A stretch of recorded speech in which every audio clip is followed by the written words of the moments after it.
Many blessings. It's the Floacist236, and I'm here chilling with Sefadek. Hi, how are you? You know what? I'm blessed. Thank you. How are you? I'm doing well. Excellent. I wanted to start off by offering a greeting to you. I'm offering thanks to you because when I came to your show on Friday, you asked us, the audience, are we blessed? Are we well? Are we alive? And every time I see you, I feel like you just drop a gem, and it's some food for the soul that we can take with us after we leave you.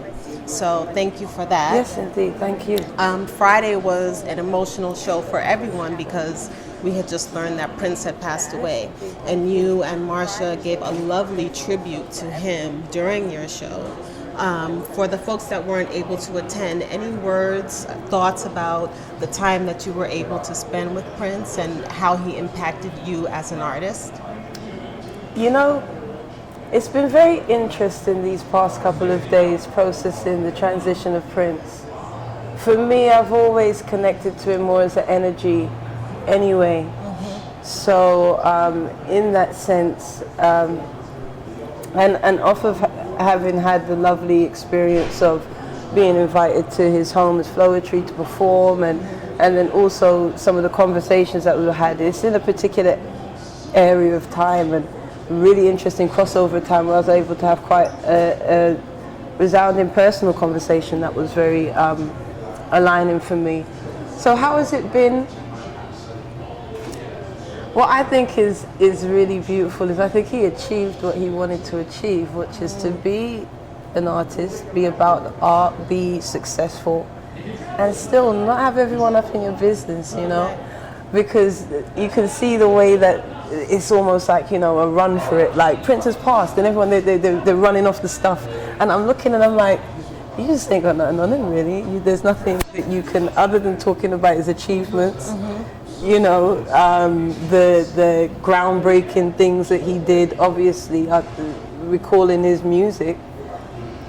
That's it. Prince belongs to Prince and to his people, you know, and I think I salute that majorly. Also, I have a very respectful understanding of transition, you know. And I think sometimes we want to own it, we want to make it into a conspiracy, we want to run away with man-made theories and stuff, and we forget the reality that, yeah, with no reason you can pass. Yes. Do you know what I'm saying? Our time is not infinite, it's finite. And that's not beyond anyone. Celebrity, talented human being, you know, peaceful being, good, bad, whatever whatever. It's a humbling alignment, and I feel that in my personal experience, it's not something that as much as we linked, because at that show, that's the first time Marsha and I met Prince, was in that building at BB King's.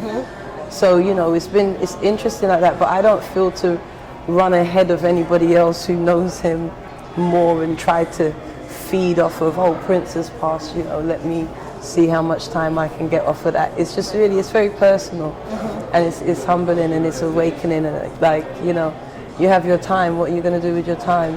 And it's interesting that you came full circle in that Prince relationship and experience. Oh, 100%. I have a lot of full circle things happening in my life at this current time. I'm very much on a crossroad, not a crossroad in the sense of a hesitation space, a crossroad of my past and my future, you know, ends and beginnings. So it's very interesting. I'm seeing a lot of that type of alignment. Yes. You know?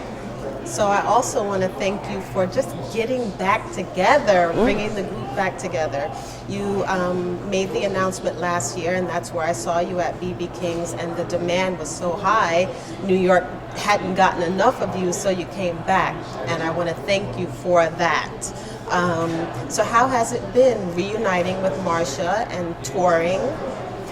Oh, you know what's really incredible? I was just saying this last night to my partner, I really give thanks unto my 21-year-old self, Marsha's 22, 23-year-old self, for the fact that when we made our songs and we had this open vortex moment, we created very purely from our hearts and made songs as a 21-year-old girl that I can perform as a 37-year-old woman, and if anything, maybe get a bit more out of, get further into. So I'm very, very grateful for that. Yes, darling. That's all right. I'm sorry, very grateful. I apologize. Yes, that's fine. That's fine. Yeah, so I'm very, very grateful for the fact that we made music that we can have a reunion some almost 10 years after our last tour. But the people, the people. The incredible thing about longevity is as an artist, as a younger person, you're trying to prove or explain or share the calling that you have, you know, and you're seeking something. And quite often when it's given to you, you're so busy seeking it, you don't necessarily realize when you have it, you know, you don't appreciate per se when it's occurring because you've got so many other things going on. But to experience this reunion, and for Marsha and I, in the different spaces in our lives that we're in, which is beautiful, for us to be able to come back together. It's funny because for everyone else it's this big breakup, you know. Right. For Marsha and I, it's not actually that. It's much more normal in the sense of we're individuals. I'm almost happy that you broke up because that gave you a chance to go out and give us your solo offering. Marsha did the same, and now you've come back together, and it's just a richer experience. There you go, and we me. have everything. We can do whatever it is that we choose to do as entrepreneurial women. We were entrepreneurial girls, you know, with big dreams, and now we're entrepreneurial women with experiences and such behind us, and a multitude of projects that each of us have in our own alignments, and a beautiful movement that we manifested together also, that is never to be, and I will always stand, is never to be used, you know. It's only to be done when it's being done right.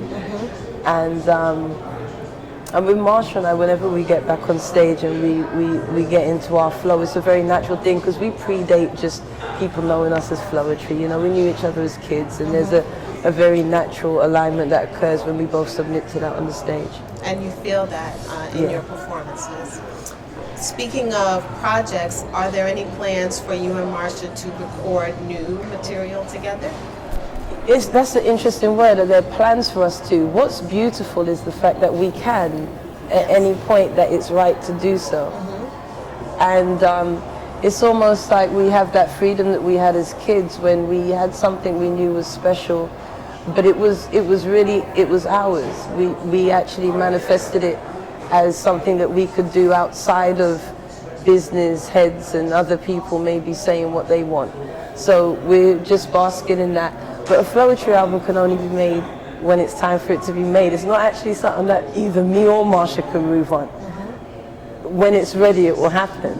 But outside of that, there are individual journeys. There's also, I have projects coming out with bringing some artists from the UK over and introducing you to our soul movement out there, because it's not just Floetry, you know, or Soul to Soul or Loose Ends or Omar or Sade. There's a bag of us over there, you know. So that work, Flow and Friends and things like that. Marsha's got a ton of things that she's doing as well, you know.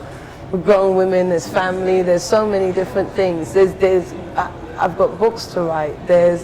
Marsha's got movies to score. There's a lot of things that as children we wanted to do. I'm not even saying just stuff that's come about now.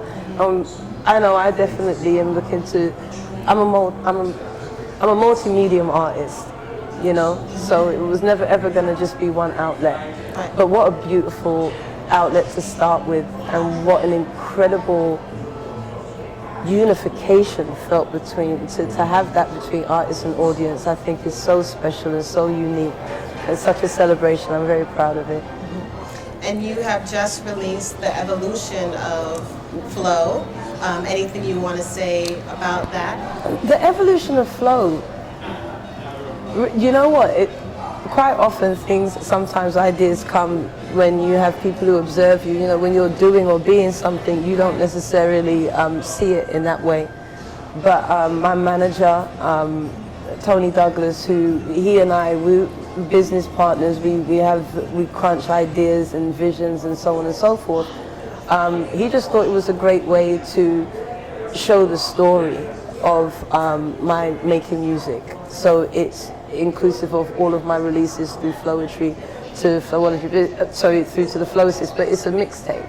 So it's just in and out pieces. It just feels good though. It flows very nicely. I listened to it today and I enjoyed it. Did you enjoy it? Yes. Give thanks. So I want to give thanks to you for being the woman that you are, the artist, the teacher, and offer blessings to you as you give to us every day. Give thanks for love. Thank you.